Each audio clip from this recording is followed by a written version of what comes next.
What's up mga bro, this is Red Moto and for today's video, share ko sa inyo ang aking latest budol galing sa TikTok. Side mirror. So bumili ako ng bagong side mirror. Testing natin siya ngayon kay Red Kidlat. Street King version 8. So unbox natin tapos kabit na natin. So ayan guys, unboxing muna tayo ng ating side mirror.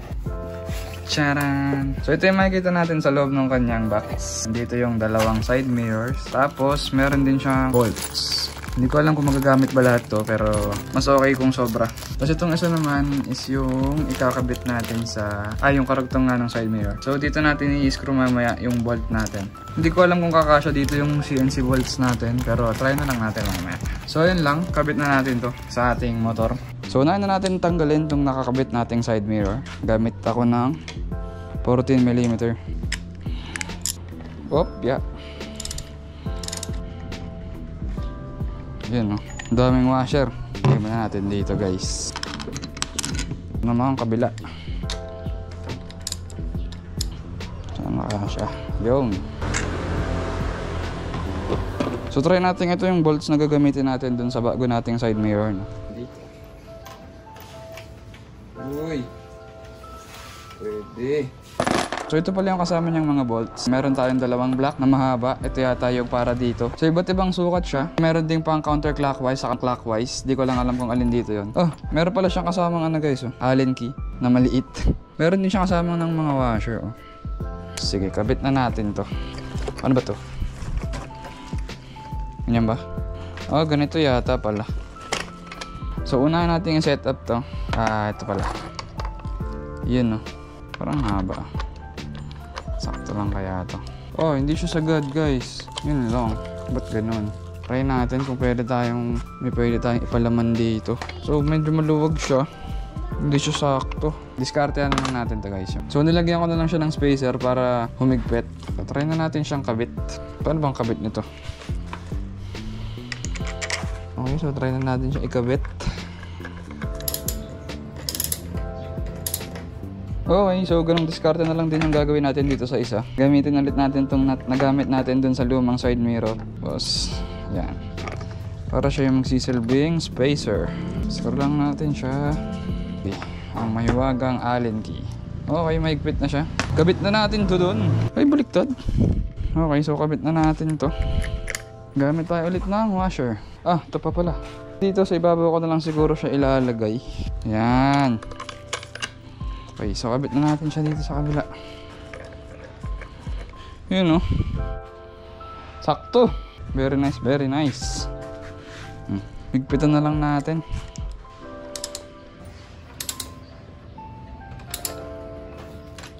Okay na yan. Sasara naman eh. So higpitan na lang natin. Parang baliktad to. So yun na guys, na-install na natin yung bago nating side mirror. Unwrap naman na natin siya ngayon. ASMR. Ang dumi. Yung kabila naman. Ito naman tayo sa kabila. Ano na? Yun. Punasan muna natin. Kabila. So yan na guys, yung itsura ng bago nating side mirrors. Ganyan naman yung itsura niya sa POV ng rider. Tapos ganyan yung itsura niya sa harap. May dahon. So mukha namang mas naging aggressive tignan yung motor natin. Mukha rin naman siyang matibay. Aluminum alloy daw yung material na gamit dito sa side mirror natin. Pero mukha naman totoo kasi hindi naman siya plastic. Tapos mukha nga siyang heavy duty. So tingin ko maasahan naman tong side mirror na to pagdating sa longevity saka sa stability, no, kapag nagra-ride na tayo. Tapos ang maganda pa rito nga is yung pinagmamalaki ng Street King na fully adjustable side mirror. So naro-rotate natin to ng 360. 360 ba yan? Hindi, kasi na-adjust ng pag ganito, pag ganun. So depende na lang yun sa'yo kung anong tingin mong mas maganda tignan. Or kung saan ka mas komportable. Siyempre importante yung nakikita mo talaga yung nasa likod mo. So yun guys, sakto, alis tayo. Matitesting natin kagad tong side mirror natin. Okay, let's go. Yung itsura ng side mirror natin guys, oh. So okay naman yung side mirror natin kumpara dun sa gamit ko before. Kasi yung gamit ko mas malaki siya, mas malapad siya. Pero yung lens parang naka-zoom kasi yun nakikita. Unlike dito, mas parang true to size yung... Tama ba? True to size? Pero basta, guess yun na yun guys. Yung distance ng nasa likod is parang mas accurate, diba? Unlike dun sa una kong gamit, na kahit mas malaki nga siya, parang naka-zoom in naman yung mga dumadaan sa likod. Kaya kapag may dadaan, malayo pa eh, kala mo malapit na. Kaya ayun, ayos din. Paso. So yun guys, natin na natin si Mami kila Nanay. And papunta naman tayo ngayon sa Deparo para sunduin naman si Bambi. Hi! Tingnan mo sa atin. Wow, jacket ko yun ah. Sexy oh. Sira! Ay! So yun guys, magkasama na tayo. Magkasama na kami ni Jambalab. At tatapusin ko na lang pala yung vlog ko, no? Since tapos naman na tayo. Final verdict na lang dito sa side mirror natin, napakalupit. Kung tatanungin nyo ako if may re-recommend ko ba tong side mirror na to, tingin ko oo naman. Kasi syempre, budget meal side mirror lang siya.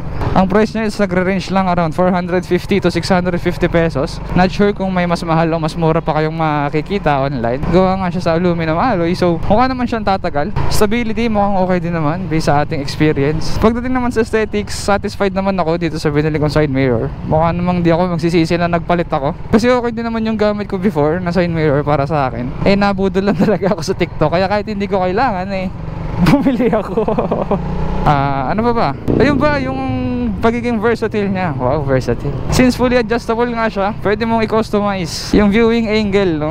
Kung saan ka komportable, kung saan mas malinaw, or kung mas prefer mo naman ng forma, pwede mo i-customize sa trip pong forma, di ba? Minsan nga kahit wala ka nang makita, yung iba nga tinatanggal yung side mirror para ma-forma, di ba? Pero yun, kung i-rate ko to, 10 out of 10 naman siya. Value for money, okay. Design, okay. Durability, mukha namang okay. So, ayun lang naman guys. I think hanggang dito na lang din tong video natin na ito. Thank you all for watching. Like, share, comment, and subscribe. Bye-bye!